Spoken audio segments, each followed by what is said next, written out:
Welcome to the Dungeon, a short story in the Belman Chronicles.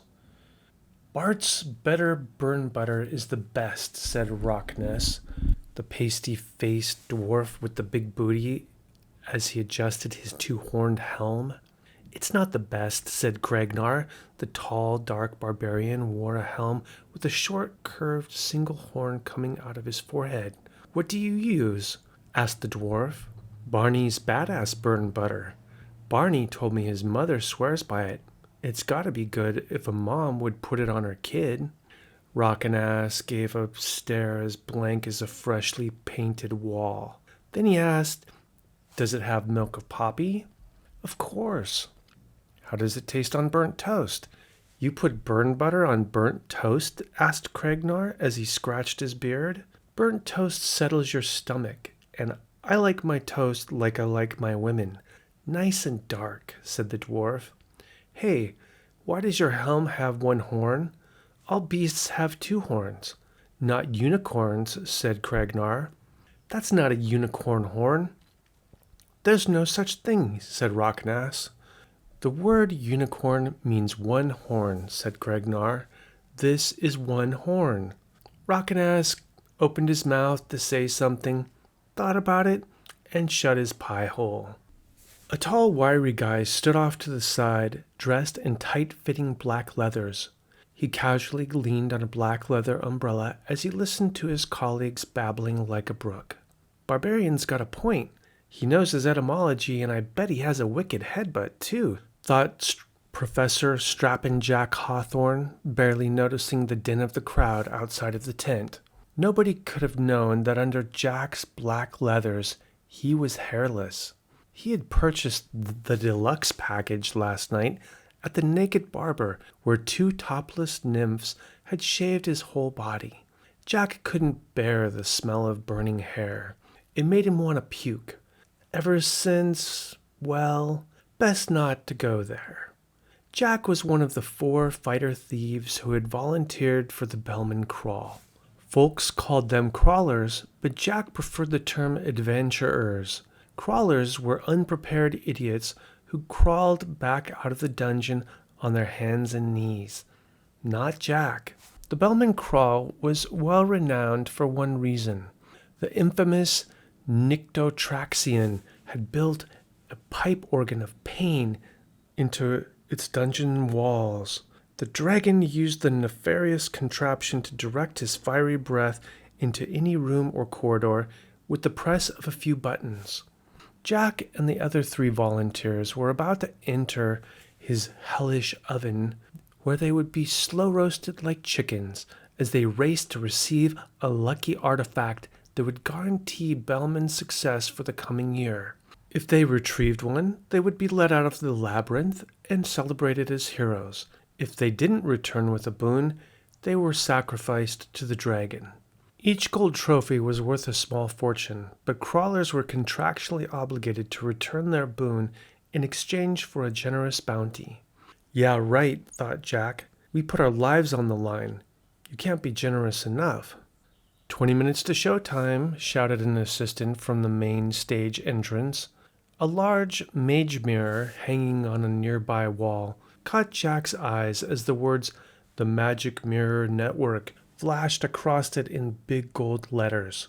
The scene faded to a flyover of the raucous crowd, then cut to 2 buxom peasant girls holding a sign that said, "We love you, Felicity." One of the hotties was taking a selfie with her eye mirror, probably to post to Magebook. That's a bit of a meta moment, he thought. She's taking a picture of herself as somebody else takes one of her. Jack's mind drifted as he considered what was really going on here at Belman. Every year, the rescued, quote-unquote, artifacts are exactly the same. That means the mayor returns them to Nyctotraxion. They must have a deal. No doubt the goddess Mycelia has her fingers in the pie too. She's everywhere, literally. You can't leave a bowl of porridge out without her getting in on the action. There was just one problem. Jack wasn't going to return his artifact. Tonight, around midnight, he was going to hop on his magic sawhorse and fly out of town carrying his trophy, a cluster of golden bananas.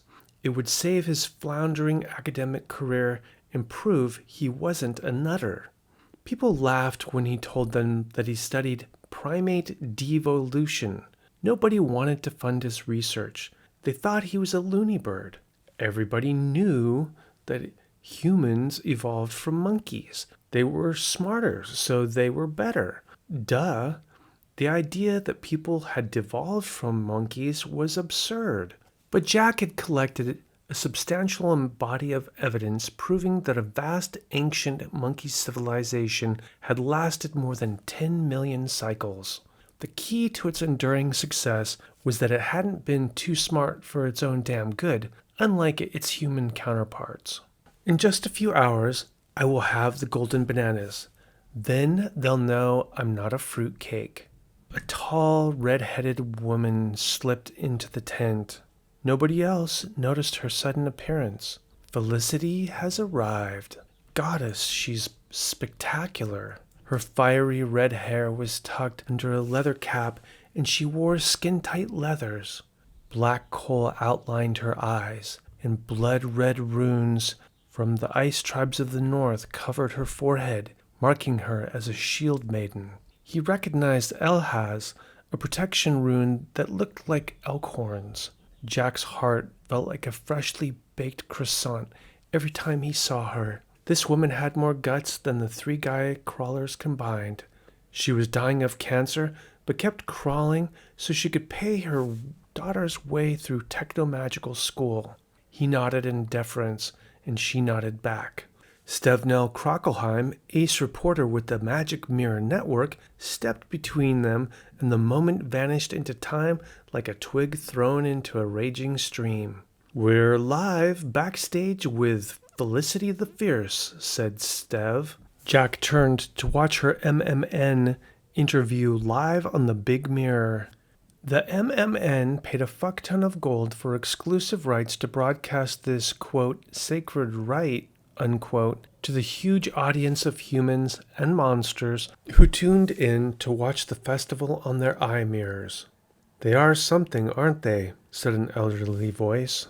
Jack turned to see Jasper Witherspoon, his personal assistant for the day. The old man's eyes gleamed brightly.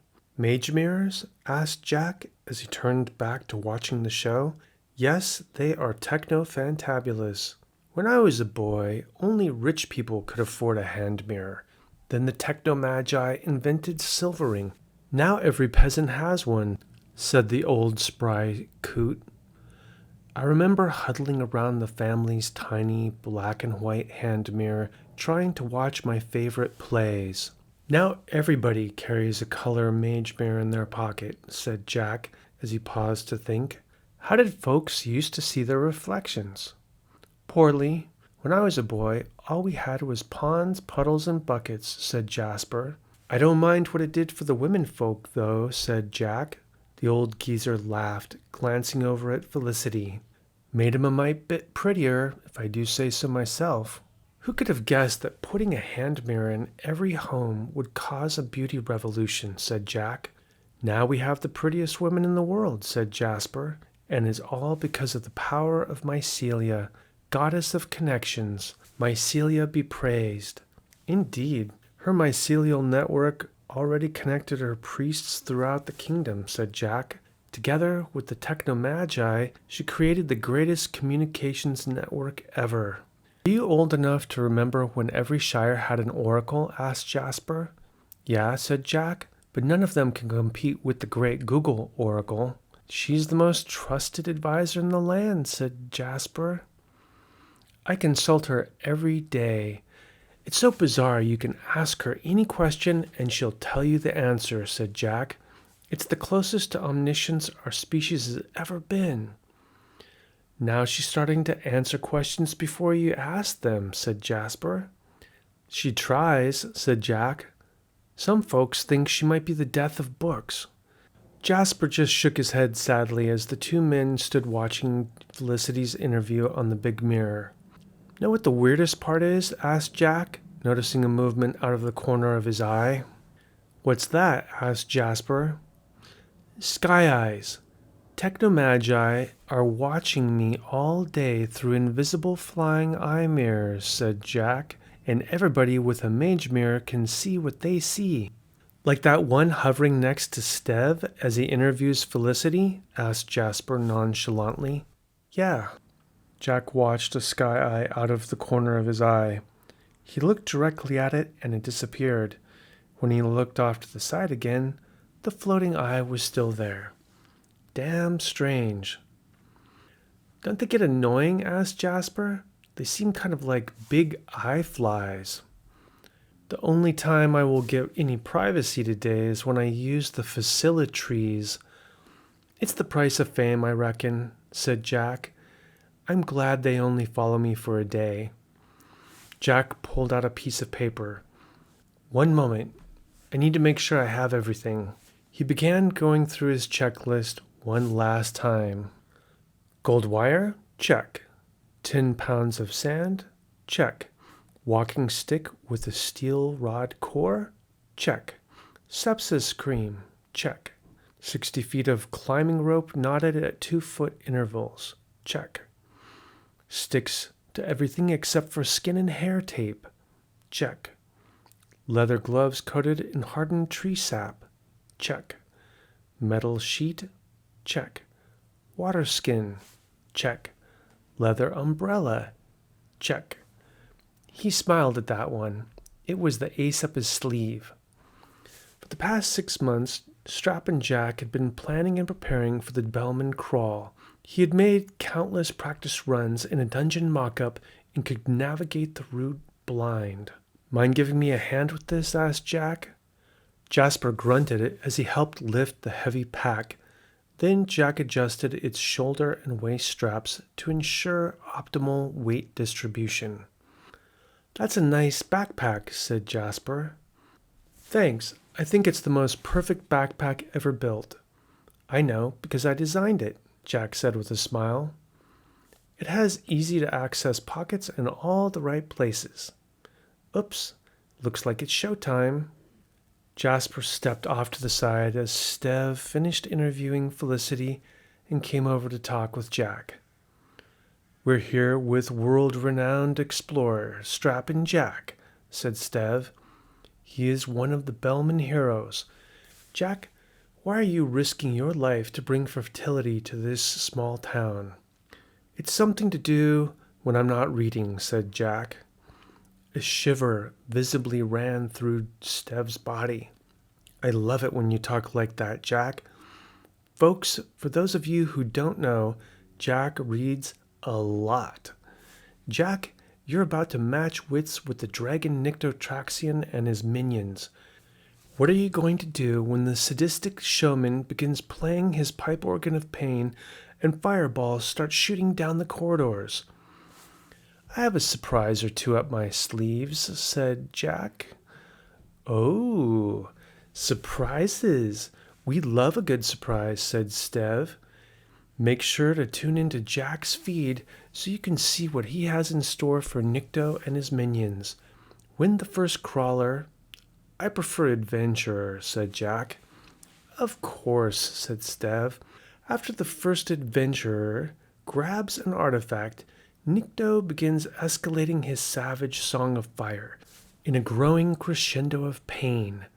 How do our heroes protect themselves from dragonfire and monsters? Well, Stev, chainmail offers protection from monsters, but it's heavy and hot. Dragonhide armor is ideal. It's lightweight and fireproof, but costs a king's ransom. The deeper we get into the dungeon, the hotter it gets. We prefer a light, breathable layer of leather that balances comfort and protection with mobility. Most of us try to get in and get out as fast as possible and focus on pain management. Like burn butter? What's your favorite brand? I don't use burn butter. I prefer to not get burned. You're always thinking outside the box. I love it, said Stev. Jack, you're an expert on Belman history. How did all this begin? The Belman crawl started out as an equinox rite celebrating the spring planting. Farming families gathered to beseech Mycelia for her mycorrhizal blessing upon the community. Praise be to Mycelia, said Stev. Jack, I love the history lesson, but we only have 1 minute left, so I have to ask again. Why are you here? Stev, Jack said, then paused. He knew nobody cared. He was about to make the greatest anthropological discovery in history. So he said, not untruthfully, I had to go to bed hungry when I was a kid. It sucked poopy cow udders. I want to put food in those kids' bellies so they don't ever have to feel like I did. You're a real hero, Jack, and Belman can't thank you enough. I know everyone is dying to tune into your iFeed and see what surprises you have in store for us. May the players favor you. Back to you, Adele, said Stev. Showtime, shouted an assistant. Best of luck to you, master, said Jasper as he bowed slightly. Jack nodded appreciatively. Hearing the rich baritone voice of the mayor begin to introduce him, he headed to the stage entrance. He has a master's in dungeon environmentalism and a doctorate in primal anthropology from Hedgington University, where he studies human devolution from monkeys. Let's give a warm Belman welcome to our first hero, Strappin' Jack, said the mayor. Jack strolled out onto stage and was greeted with moderate applause and the usual chuckles, which he ignored. Hope it doesn't rain in the dungeon, shouted an oaf in the front row. Jack just smiled. Between clenched teeth, he said, I'm not a loony bird, as he waved, then stood by the mayor's podium. The mayor was a short, fat man with the tallest hat Jack had ever seen. He's probably overcompensating. Jack glanced at the robust guard standing by the iron-grated door to the dungeon. A sign over the threshold read, Die Unterwelt. His mind filled with visions of glory. In a few hours, the players willing, he would step out of the dungeon with his artifact held high and present that man with his golden boon. Then the crowd exploded in applause and cheers. Cragnar and Rockness were already on stage, and Felicity was making her big entrance. Running across the stage, she slapped the hands of fans, then pumped her arms up and down, hooting and hollering. The face of the warrioress filled the big screen mirrors surrounding the town square. Another wave of raucous shouting and hand-waving swept through the crowd. That woman knows show business, thought Jack. Good for her. She's the scion of hope we need so badly in these dark times. Lots have been drawn, and Felicity the Fierce will be the first to enter the dungeon. May the players favor you, the mayor said as the savvy redhead disappeared into the gloomy tunnel. Strappin' Jack, you are second, said the mayor. May the players favor you. As he descended the steps into the dungeon, he began singing his favorite Wands and Roses song. It was the one he sang to pump himself up. Welcome to the dungeon, we've got fun and games. The air was breathable near the entrance, but soon it would be stifling. Nearing the bottom of the stairs, Jack smelled bleach. It was indicative of purpurea luminescence, a purple bioluminescent fungi that grew near dungeon entrances. As his eyes adapted to the dark, Jack was impressed by their light. Fungi didn't usually grow this brightly, but the Belman dungeon was known for its vibrant and diverse ecosystem. I wish I could grab a sample, but time's a-wasting, he thought. In the first room he entered, 2 hench guides stood waiting for him, thanks be to the players. Henchfolk were employees of Dungeon Master Inc., or DMI, the company that ran the kingdom's dungeons. As such, they were protected by worker safety laws. Henchies could be stabbed, sliced, and jabbed, but they couldn't be burnt, singed, dismembered, gorged, maimed, tortured, or killed. Even better, they got free healing for any job-related injuries. I wish I had their benefit plan, thought Jack. These hench guys were skilled fighters and navigators. They would be saving his ass today. The first man stepped forward to shake Jack's hand. He had a red beard and carried a two-handed axe. I'm Cackledy-Doodle-Wax, but you can call me Number 1, he said. The second henchman had a handsome blonde mullet. He carried a sword in his hand and a shield on his back. Uber Rogerstein Heckeldyschnog, but you can call me Number 2, he smiled, and Jack shook his hand firmly. Both wore winged helmets as charms of speed to carry their sacred charge through his trial as fast as possible. After reviewing the game plan, the small crew headed down the next passage with the swordsman taking point. Ye Old Cave o' Crystal. From the sounds of fighting coming down the tunnel, Number 2 had just killed a goblin. As Jack waited for the tunnel to be cleared, visions of last night's party at the Naked Barber drifted into his head.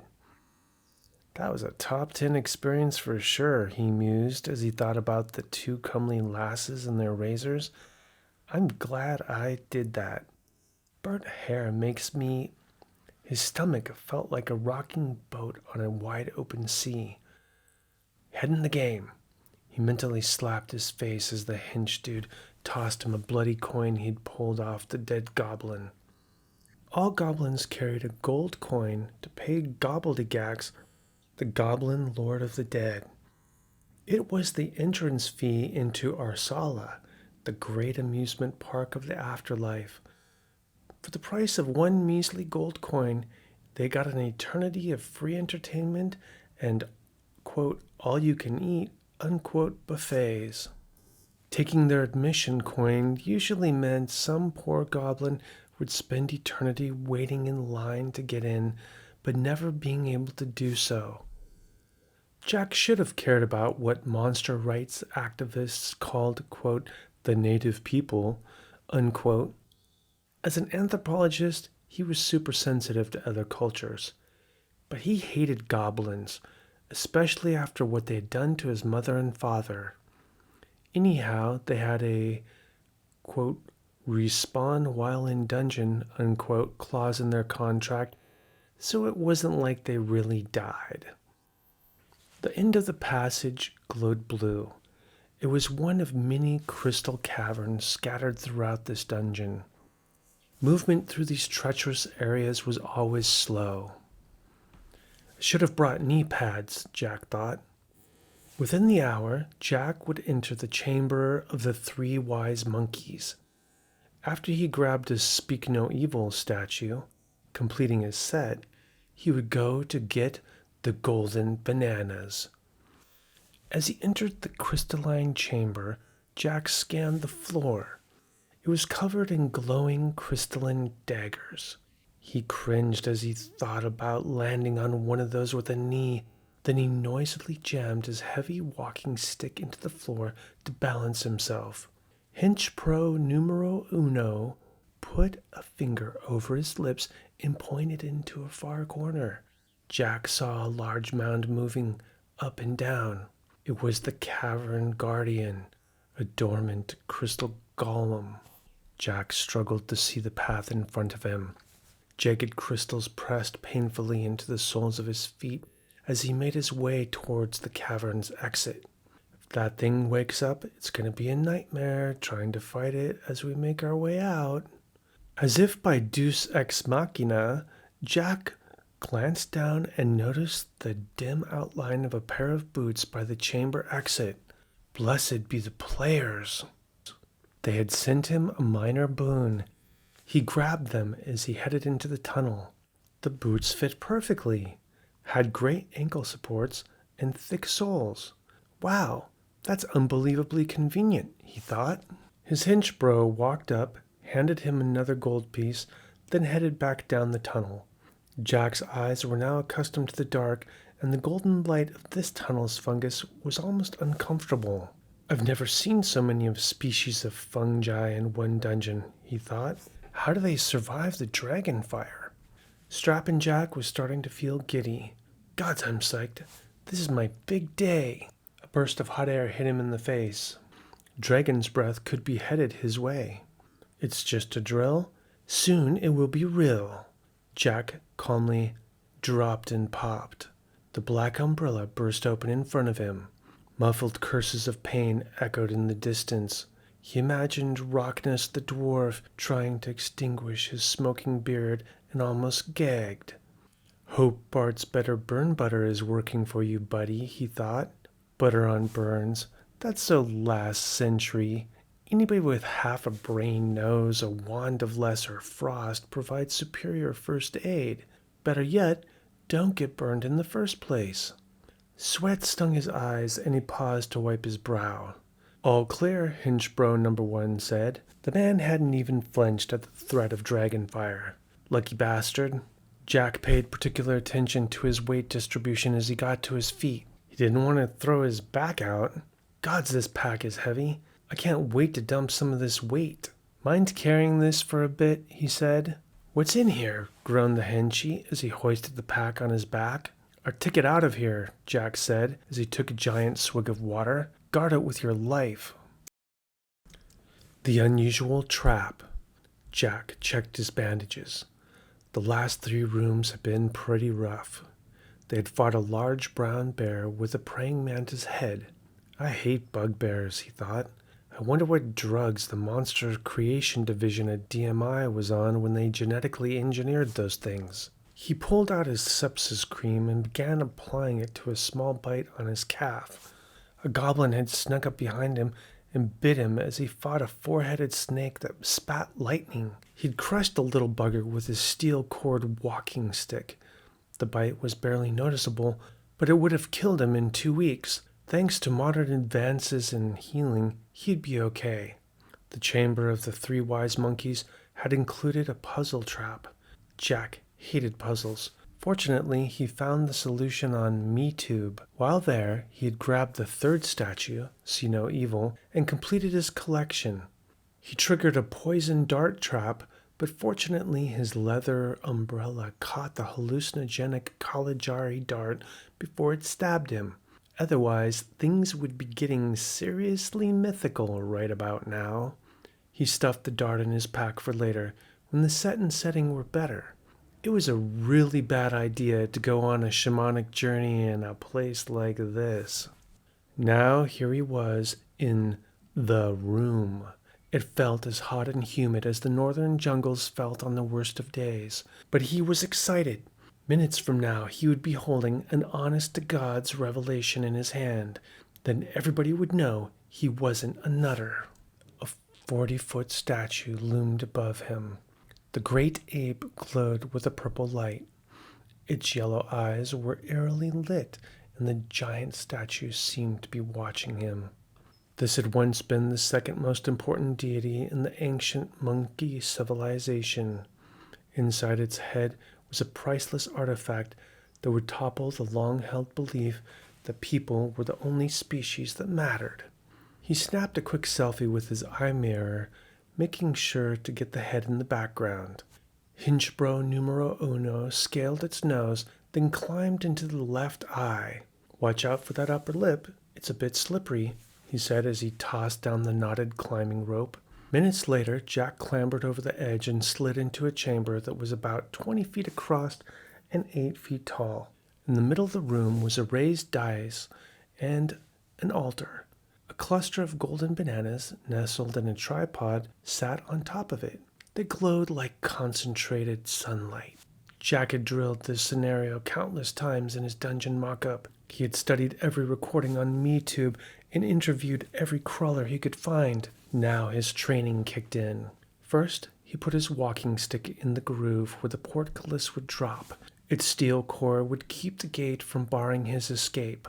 Next, he cast a reveal magic cantrip. Cantrips were low-level utility spells even thieves could use. It confirmed there were no magical traps in this room. He avoided the obvious pressure plate on the floor in front of the golden bananas.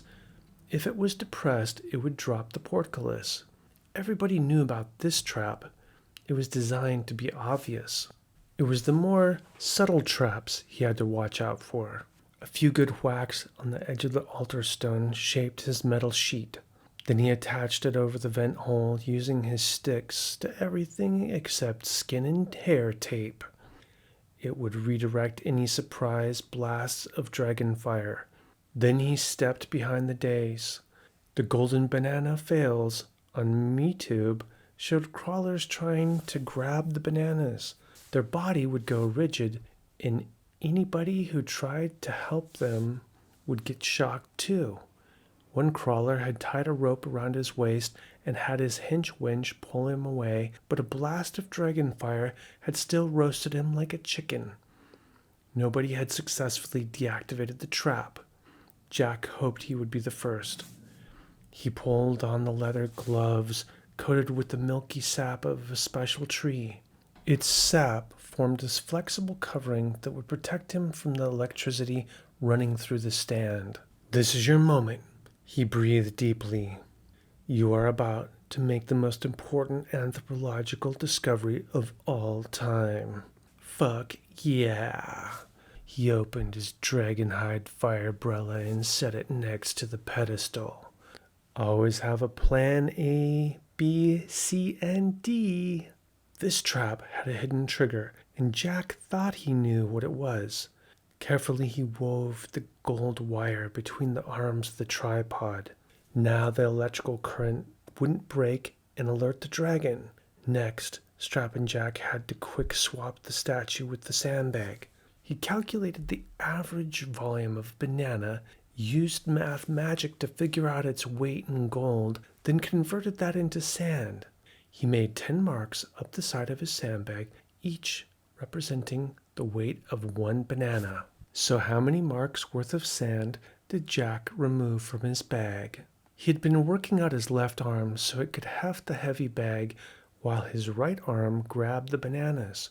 Sweat dripped down off the tip of his nose as he reverently reached out and quickly swapped the bag.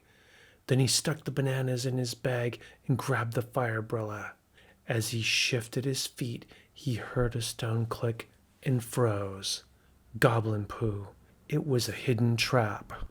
But nothing happened. It's probably a release trap. He tried not to shift his weight. Or it could just be an alarm button. Jack felt the blast of hot air before fire exploded from the vent, curving around the edge of the chamber. The sharp sting of a fire wasp stung Jack in his lower back. He almost blacked out as agony filled his body with an electric pain. What the? Time slowed as the flames slowly unfurled around the room. His heart thundered like a war drum, and each beat pumped more of it into his system, whatever it was. He tried to crouch behind the firebrella and brace for the blast, but his hands and arms weren't moving fast enough. The jet of flame hit an outcropping of stone at the back of the room and billowed towards him. The orange, yellows, and blacks were as hypnotic as snake eyes. The pain! Unimaginable! Can't move! He felt entombed in a block of ice. Another heartbeat moved the juice out of his chest and into his arms. The fire billowed closer. His heart beat again, and he could feel the juice flow into his forearm. Not the face! Please, not the face! Another heartbeat, and the warming power of the juice was in his wrists. They barely moved, but it was enough. Jack blinked. It felt like he had jumped off a cliff into a fiery lake of lava and would never come up for air again. Not going to die! Not going to die! When he opened his eyes, the dragonhide firebrella was the center of a giant orange and yellow sunflower stretching from the floor to the ceiling. Then he was flying backward, and a hammer crashed into the back of his head. When he awoke, his head felt like a tiny homunculus was nailing a picture to the inside of his skull. He was being lowered out of the great ape's eye. A muffled voice, like somebody had stuck their head in a bucket of water, was shouting, "Get out of here for another breast. Jack hated speed poisons. They caused serious temporal distortions. They made everything seem super slow, but in reality, he was going faster. If I can survive the next 10 minutes without my heart exploding in my rib cage. No doubt the dragon had meant for a would-be thief to watch their doom unfurl before them, knowing they were going to die horribly. Instead, it had probably saved Jack's life. "You got this," said number 2. "These henchies are going to get a hell of a tip if I make it out of here alive." Thank the players, Jack's wizard pal had loaned him that dragonhide umbrella. He just might get out of here without being roasted like a cacamara. Cacamara? Where did that come from? Then Jack noticed the third eye in Hinchbro Numero Uno's forehead. It blinked lazily. Jack shifted his gaze downwards. Uh-oh. He must have jabbed himself with the hallucinogenic Caligari dart. Shit is about to get mythical. Seriously mythical. And there isn't a damn thing I can do about it. The Hero's Journey times 11. Jack had studied with the shamans of the northern jungles in the lands where night and day were almost the same length. They taught him rule number 1 on a shamanic journey is, when the plant teachers speak, you listen. Rule number 2 is, no matter what happens, no matter how terrifying, say thank you.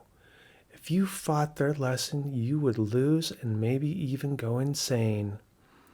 The purple fungi on the walls were the most vibrant purple he had ever seen. How can purple be more purple?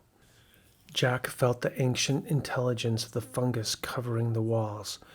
Its species had survived for hundreds of millions of years, and now it thrived in dragonfire. The ominous sound of beating drums resonated in the tunnel like a heartbeat. No, wait, that was his heartbeat.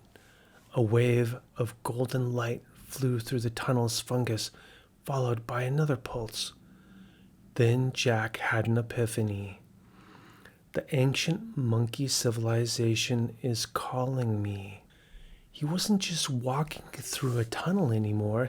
He was, how do I know I'm walking back through time? Jack breathed deeply. Alrighty then, here we go. The golden waves were shooting through the tunnel faster and faster now. Jack watched as the wings on his henchmen's helms flapped to life. He sensed that the shutters on his windows of perception had opened, and he was seeing things for how they really were. These men were messengers of the gods, sent to protect him on his sacred journey. "We got you, sire." Hinge babysitter number 2 stood in front of the next corridor. "Don't worry, you're safe with us." There was a burst of golden light, and suddenly Jack was climbing a step pyramid in the deep jungles. He was cradling the golden bananas in his hands when he heard the voice. "You presume to be the keeper of the golden bananas?" Jack bowed his head and said, "Yes, I humbly seek their wisdom so that I might save my people from certain doom."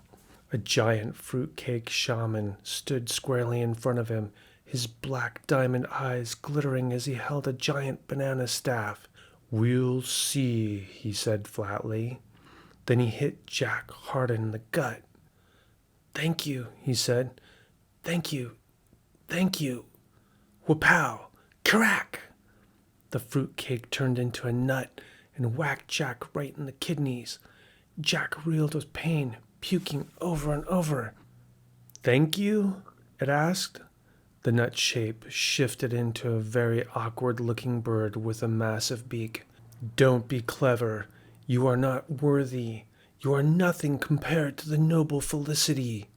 I'm trying," said Jack. "There is no try. Either do or do not. Duh, dude!" The loony bird whacked him again, this time with his very, very long beak. Jack struggled to breathe. "Gods, this jungle air is hot."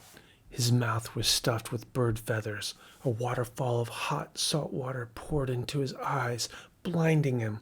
He closed his eyes to find he was swimming in an ocean of fiery pain. The muffled voice of a henchman in the background said, "Just keep walking, boss. We're close to the crystal cave."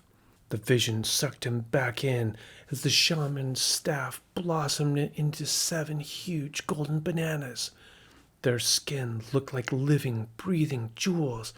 Each banana wore a different expression. One glowered. One had his hands over his mouth in a look of surprise. Another had huge eyelashes and the biggest, most luscious lips Jack had ever seen. "We are the 7 great banana gods of the monkey people. For 13 million cycles we lived together in harmony.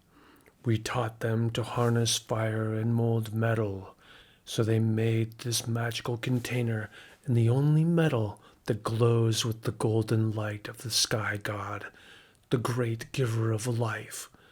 Then they invited us into the relic we now call home." "Boss," came a voice, "we need you to focus. The crystal golem is awake." The 7 bananas melted into each other and became one. A burst of fire erupted behind them, almost searing Jack's face off. His jaw dropped in awe as the shimmering blue fist of the guardian of the bananas swung at his head. He yanked back by his shirt and noticed how good the breeze felt as the hammer nearly missed him. "Boss! Boss!" Jack was being shaken. The hallucination faded, and Jack saw a huge pile of crystals about to crush Hinge Bro Numero Uno. The blow deflected off his shield, but sent the man painfully down on one knee. "Your boots!" The players foresaw this moment. "Cross the room while we distract this golem. We'll catch up if we can. You got this?" "I do," said strapping Jack. Jack struggled to maintain his balance. His eyes swam in a kaleidoscopic cascade as pretty waves of light flowed through the crystalline floor. He felt like a sea anemone swirling in an ocean tide. Fortunately, his footing was true, and he made it to the other side. Thank the players, if not for their gifts. He looked over his shoulder. His noble henchmen were fighting fiercely. Hot damn, they look manly. They are the manliest men I've ever seen. Ever in my entire life. No men are manlier than these men. Jack stumbled forward down the corridor, if he hadn't practiced it so many times. But he had, and the path was etched in his muscle memory. Moments later, he was in the first room where he had met his manly Hinge heroes. Getting close now. If only I had some water. A ball of fire burst out of the wall, hitting him on the back, knocking him to the floor. He crawled towards the exit tunnel. The smell of bleach was almost overwhelming. Purple waves flowed along the floor, pulling him in their current. The ancient intelligence seemed to be cheering him on. His queasiness had vanished. "There is no try," he thought, as he crawled up the steps of this pyramid. Only this time it was different.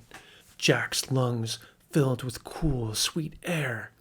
He pulled himself up on the iron gate at the top of the stairs and stood on wobbly legs.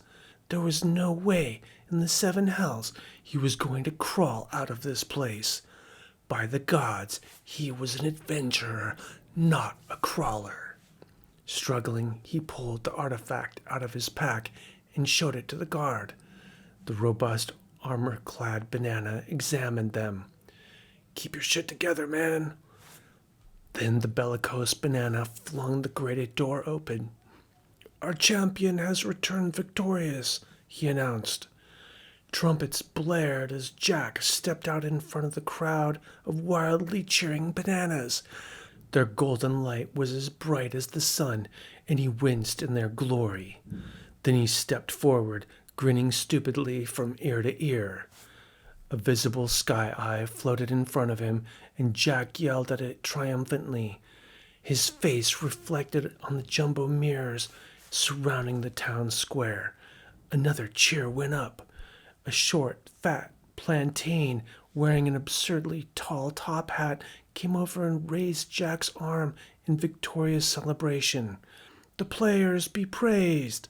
Strapping Jack Hawthorne has returned with a boon. The bananas went wild. I'm worthy. Thank you. Thank you. Two medical bananas escorted the deliriously triumphant Jack to a cot backstage to lie down, get healing, and rehydrate. Jack lay on his stomach on a cot, quenching his thirst with the hearty draughts of the finest root beer he had ever had.